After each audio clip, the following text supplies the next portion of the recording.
Hi friends, welcome back to my channel tech with ಪ್ರೇಮಿಂಗ್ Kannada. Friends, 2024-25ನೇ ಸಾಲಿಗೆ ಶಿಶು ಅಭಿವೃದ್ಧಿ ಯೋಜನಾ ವ್ಯಾಪ್ತಿಯಲ್ಲಿ ಖಾಲಿ ಇರುವಂತಹ ಅಂಗನವಾಡಿ ಕಾರ್ಯಕರ್ತೆ ಹಾಗೂ ಅಂಗನವಾಡಿ ಸಹಾಯಕಿ ಹುದ್ದೆಗಳ ಭರ್ತಿಗೆ ವಿವಿಧ ತಾಲೂಕುಗಳಿಂದ ಅರ್ಜಿಯನ್ನು ಆಹ್ವಾನ ಮಾಡಿದ್ದಾರೆ. ಹೌದು ಫ್ರೆಂಡ್ಸ್, ವಿವಿಧ ತಾಲೂಕುಗಳಿಂದ 61 ಅಂಗನವಾಡಿ ಕಾರ್ಯಕರ್ತೆ ಹಾಗೂ 238 ಅಂಗನವಾಡಿ ಸಹಾಯಕಿಯರ ಹುದ್ದೆಗಳಿಗೆ ಅರ್ಜಿಯನ್ನು ಆಹ್ವಾನ ಮಾಡಿದ್ದಾರೆ. ಇದಕ್ಕೆ ಅರ್ಜಿ ಸಲ್ಲಿಸಲಿಕ್ಕೆ ನಿಮಗಿರಬೇಕಾಗಿರುವ ಅರ್ಹತೆಗಳೇನು, ಏನೇನು ದಾಖಲೆಗಳನ್ನು ನೀಡಬೇಕು, ಎಲ್ಲಿ ಅರ್ಜಿ ಹಾಕಬೇಕು, ಯಾವ ಜಿಲ್ಲೆಯಿಂದ ಈ ಅಂಗನವಾಡಿ ಟೀಚರ್ ಹಾಗೂ ಅಂಗನವಾಡಿ ಹೆಲ್ಪರ್ ಜಾಬ್ಗೆ ಅರ್ಜಿಯನ್ನು ಆಹ್ವಾನ ಮಾಡಿದ್ದಾರೆ ಅನ್ನುವ, ಹಾಗೇನೆ ಅರ್ಜಿ ಸಲ್ಲಿಸಲಿಕ್ಕೆ ಕೊನೆಯ ದಿನಾಂಕ ಯಾವುದು ಅನ್ನುವ ಸಂಪೂರ್ಣವಾದ ಮಾಹಿತಿಯನ್ನು ನಾನು ಈ ವಿಡಿಯೋದಲ್ಲಿ ನಿಮಗೆ ತಿಳಿಸ್ಕೊಡ್ತೇನೆ.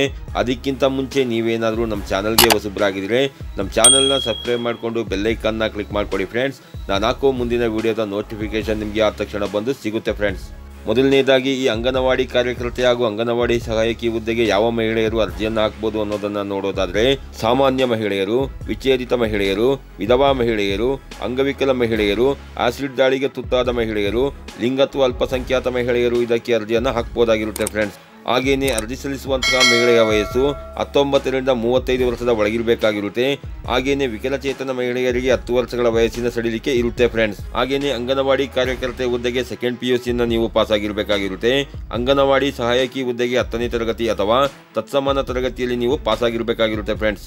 ಹಾಗೇನೆ ಅಂಗನವಾಡಿ ಕಾರ್ಯಕರ್ತೆ ಹುದ್ದೆಗೆ ಅರ್ಜಿ ಹಾಕಲಿಕ್ಕೆ ನಿಮ್ಮ ಹತ್ರ ಇರಬೇಕಾಗಿರುವ ದಾಖಲೆಗಳು ಯಾವುವು ಅನ್ನೋದನ್ನ ನೋಡೋದಾದ್ರೆ, ಆಧಾರ್ ಕಾರ್ಡ್ ಬೇಕಾಗುತ್ತೆ, ಜನನ ಪ್ರಮಾಣ ಪತ್ರ ಅಥವಾ SSLC ಅಂಕಪಟ್ಟಿ ಅಥವಾ ಶಾಲಾ ವರ್ಗಾವಣೆ ಪ್ರಮಾಣ ಪತ್ರವನ್ನು ನೀವು ಇಟ್ಕೊಂಡಿರಬೇಕಾಗಿರುತ್ತೆ, ಸೆಕೆಂಡ್ PUC ಅಂಕಪಟ್ಟಿ ಬೇಕಾಗುತ್ತೆ, ಜಾತಿ ಆದಾಯ ಪ್ರಮಾಣ ಪತ್ರ ಬೇಕಾಗುತ್ತೆ, ವಾಸ ದೃಢೀಕರಣ ಪತ್ರ ಬೇಕಾಗುತ್ತೆ, ವಿಧವಾ ಮಹಿಳೆಯರಾಗಿದ್ದರೆ ಪತಿಯ ಮರಣ ಪ್ರಮಾಣ ಪತ್ರ ಹಾಗೂ ವಿಧವಾ ಪ್ರಮಾಣ ಪತ್ರವನ್ನು ನೀವು ಇಟ್ಕೊಂಡಿರಬೇಕಾಗಿರುತ್ತೆ, ವಿಚ್ಛೇದಿತ ಮಹಿಳೆಯರಾಗಿದ್ದರೆ ವಿಚ್ಛೇದಿತ ಪ್ರಮಾಣ ಪತ್ರವನ್ನು ನೀವು ಇಟ್ಕೊಂಡಿರಬೇಕಾಗಿರುತ್ತೆ, ದೇವದಾಸಿಯರ ಮಕ್ಕಳಾಗಿದ್ದರೆ ನೀವು ದೇವದಾಸಿಯರ ಮಕ್ಕಳು ಎಂಬುದರ ಬಗ್ಗೆ ಸರ್ಕಾರದಿಂದ ನೀಡಿರುವಂತಹ ಪ್ರಮಾಣ ಪತ್ರವನ್ನು ನೀವು ಇಟ್ಕೊಂಡಿರಬೇಕಾಗಿರುತ್ತೆ, ಅಂಗವಿಕಲ ಮಹಿಳೆಯರಾಗಿದ್ದರೆ ಅಂಗವಿಕಲರ ಪ್ರಮಾಣ ಪತ್ರ ಅಂತಂದ್ರೆ UDID ಕಾರ್ಡ್ ಅನ್ನು ನೀವು ಇಟ್ಕೊಂಡಿರಬೇಕಾಗಿರುತ್ತೆ, ಪಾಸ್ಪೋರ್ಟ್ ಸೈಜ್ನ 2 ಫೋಟೋ ಬೇಕಾಗುತ್ತೆ, ಇಮೇಲ್ ID ಬೇಕಾಗುತ್ತೆ, ಹಾಗೆಯೇ ಕೊನೆಯದಾಗಿ ಆಧಾರ್ಗೆ ಲಿಂಕ್ ಇರುವ ಮೊಬೈಲ್ ನಂಬರ್ ಅನ್ನು ನೀವು ಇಟ್ಕೊಂಡಿರಬೇಕಾಗಿರುತ್ತೆ ಫ್ರೆಂಡ್ಸ್. ಹಾಗೇನೆ ಅಂಗನವಾಡಿ ಸಹಾಯಕಿ ಹುದ್ದೆಗೆ ಅರ್ಜಿ ಹಾಕಲಿಕ್ಕೆ ನಿಮ್ಮ ಹತ್ರ ಇರಬೇಕಾಗಿರೋ ದಾಖಲೆಗಳು ಯಾವುವು ಅನ್ನೋದನ್ನ ನೋಡೋದಾದ್ರೆ, ಆಧಾರ್ ಕಾರ್ಡ್ ಬೇಕಾಗುತ್ತೆ, ಜನನ ಪ್ರಮಾಣ ಪತ್ರ ಅಥವಾ SSLC ಅಂಕಪಟ್ಟಿ ಅಥವಾ ಶಾಲಾ ವರ್ಗಾವಣೆ ಪ್ರಮಾಣ ಪತ್ರವನ್ನು ನೀವು ಇಟ್ಕೊಂಡಿರಬೇಕಾಗಿರುತ್ತೆ,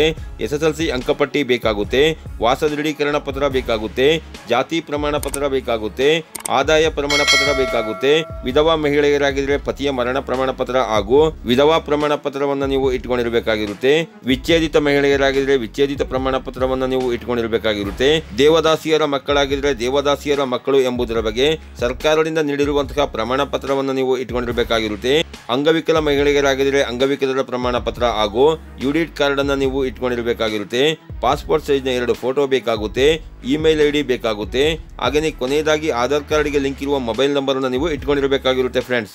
ಹಾಗೇನೆ ಇದಕ್ಕೆ ಅರ್ಜಿನ ನೀವು ಯಾವ ರೀತಿಯಾಗಿ ಹಾಕಬೇಕು ಅಂತಂದ್ರೆ, ಡಿಸ್ಕ್ರಿಪ್ಷನ್ ಬಾಕ್ಸ್ ನಲ್ಲಿ ಲಿಂಕ್ ಅನ್ನ ಕೊಟ್ಟಿರ್ತೀನಿ. ಆ ಲಿಂಕ್ ಮೇಲೆ ಕ್ಲಿಕ್ ಮಾಡ್ಕೊಂಡ್ರೆ ನಿಮಗೆ ಈ ರೀತಿ ಪೇಜ್ ಓಪನ್ ಆಗುತ್ತೆ. ಇಲ್ಲಿ ಬಳಕೆದಾರರ ಕೈಪಿಡಿ ಅಂತಿದೆಯಲ್ಲ, ಅದ್ರ ಮೇಲೆ ಕ್ಲಿಕ್ ಮಾಡ್ಕೊಂಡ್ರೆ ಈ ರೀತಿಯಾದ PDF ಫೈಲ್ ಓಪನ್ ಆಗಿ ನಿಮಗೆ ಸಿಗುತ್ತೆ. ಇದರಲ್ಲಿ ನೀವು ಯಾವ ರೀತಿಯಾಗಿ ಆನ್ಲೈನ್ ಅಪ್ಲಿಕೇಶನ್ ಹಾಕಬೇಕು ಮತ್ತು ಯಾವ ರೀತಿ ಡಾಕ್ಯುಮೆಂಟ್ಗಳನ್ನು ಅಪ್ಲೋಡ್ ಮಾಡಬೇಕು ಅನ್ನುವ ಸಂಪೂರ್ಣವಾದ ಮಾಹಿತಿಯನ್ನು ಕೊಟ್ಟಿದ್ದಾರೆ. ಇದನ್ನ ನೀವು ಸಂಪೂರ್ಣವಾಗಿ ಓದ್ಕೊಂಡು ಆನಂತರ ನೀವು ಇಲ್ಲಿ ಅಂಗನವಾಡಿ ಕಾರ್ಯಕರ್ತೆ, ಮಿನಿ ಅಂಗನವಾಡಿ ಕಾರ್ಯಕರ್ತೆಯರು, ಅಂಗನವಾಡಿ ಸಹಾಯಕಿಯರ ಹುದ್ದೆಗೆ ಅರ್ಜಿ ಸಲ್ಲಿಸಿ ಅಂತಿದೆಯಲ್ಲ, ಅದ್ರ ಮೇಲೆ ಕ್ಲಿಕ್ ಮಾಡ್ಕೊಳ್ಳಿ. ಇಲ್ಲಿ ನಿಮಗೆ ಈ ರೀತಿ ಪೇಜ್ ಓಪನ್ ಆಗುತ್ತೆ. ಇಲ್ಲಿ ನೀವು ಜಿಲ್ಲೆಯನ್ನು ಸೆಲೆಕ್ಟ್ ಮಾಡಿಕೊಂಡು ಇಲ್ಲಿರುವ ಮಾಹಿತಿಗಳನ್ನು ಭರ್ತಿ ಮಾಡಿಕೊಂಡು ಸಬ್ಮಿಟ್ ಮೇಲೆ ಕ್ಲಿಕ್ ಮಾಡಿಕೊಂಡ್ರೆ ನಿಮಗೆ ಅಪ್ಲಿಕೇಶನ್ ಫಾರಂ ಓಪನ್ ಆಗುತ್ತೆ. ಆ ಅಪ್ಲಿಕೇಶನ್ ಫಿಲ್ ಮಾಡಿ ನೀವು ಅಪ್ಲಿಕೇಶನ್ ಹಾಕಬಹುದಾಗಿರುತ್ತೆ.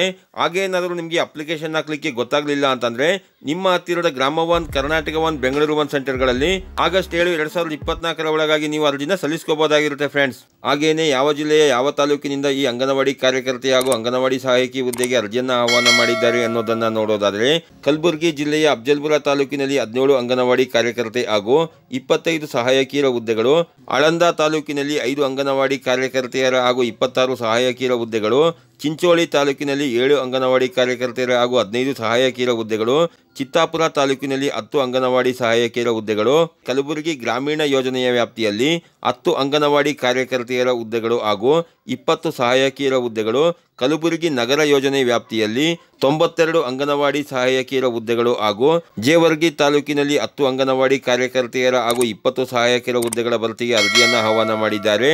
ಫ್ರೆಂಡ್ಸ್, ಸದ್ಯಕ್ಕೆ ಕಲಬುರಗಿ ಜಿಲ್ಲೆಯಲ್ಲಿನ ಇಷ್ಟು ತಾಲೂಕುಗಳಿಂದ ಈ ಅಂಗನವಾಡಿ ಕಾರ್ಯಕರ್ತೆ ಹಾಗೂ ಅಂಗನವಾಡಿ ಸಹಾಯಕಿ ಹುದ್ದೆಗೆ ಅರ್ಜಿಯನ್ನು ಆಹ್ವಾನ ಮಾಡಿದ್ದಾರೆ. ಮುಂದಿನ ದಿನಗಳಲ್ಲಿ ಬೇರೆ ಜಿಲ್ಲೆಗಳಿಂದ ಅರ್ಜಿಯನ್ನು ಆಹ್ವಾನ ಮಾಡಿದಾಗ ನಾನು ನಿಮಗೆ ವಿಡಿಯೋ ಅಪ್ಲೋಡ್ ಮಾಡಿ ಮಾಹಿತಿನ ಕೊಡ್ತೇನೆ. ಆಗ ನೀವು ಅರ್ಜಿಯನ್ನು ಸಲ್ಲಿಸ್ಕೊಳ್ಳಿ ಫ್ರೆಂಡ್ಸ್. ಹಾಗೇನೆ ಇದ್ರ ಬಗ್ಗೆ ನಿಮಗೆ ಇನ್ನೂ ಹೆಚ್ಚಿನ ಮಾಹಿತಿ ಬೇಕು ಅಂತಂದ್ರೆ ನಿಮ್ಮ ಜಿಲ್ಲೆಯ ಮಹಿಳಾ ಮತ್ತು ಮಕ್ಕಳ ಕಲ್ಯಾಣ ಇಲಾಖೆಯನ್ನು ಸಂಪರ್ಕಿಸಿ ಇದ್ರ ಬಗ್ಗೆ ಹೆಚ್ಚಿನ ಮಾಹಿತಿನ ತಿಳ್ಕೊಬಹುದಾಗಿರುತ್ತೆ ಫ್ರೆಂಡ್ಸ್. ಈ ರೀತಿಯ ಒಂದು ಸಣ್ಣ ಮಾಹಿತಿ ಇತ್ತು. ಈ ಮಾಹಿತಿನ ನಾನು ನಿಮಗೆ ತಿಳಿಸ್ಕೊಟ್ಟಿದ್ದೀನಿ. ಈ ಮಾಹಿತಿ ನಿಮಗೆ ಉಪಯುಕ್ತ ಅನಿಸಿದ್ರೆ ವಿಡಿಯೋಗೆ ಒಂದು ಲೈಕ್ ಮಾಡಿ, ಕಮೆಂಟ್ ಮಾಡಿ, ಶೇರ್ ಮಾಡಿ. ಹಾಗೆಯೇ ನನ್ನ ಚಾನಲ್ಗೆ ಹೊಸಬರಾಗಿದ್ದರೆ ನನ್ನ ಚಾನಲ್ನ ಸಬ್ಸ್ಕ್ರೈಬ್ ಮಾಡಿಕೊಂಡು ಬೆಲ್ ಐಕಾನ್ನ ಕ್ಲಿಕ್ ಮಾಡ್ಕೊಳ್ಳಿ ಫ್ರೆಂಡ್ಸ್. ನಾನು ಹಾಕುವ ಮುಂದಿನ ವಿಡಿಯೋದ ನೋಟಿಫಿಕೇಶನ್ ನಿಮಗೆ ಆ ತಕ್ಷಣ ಬಂದು ಸಿಗುತ್ತೆ ಫ್ರೆಂಡ್ಸ್.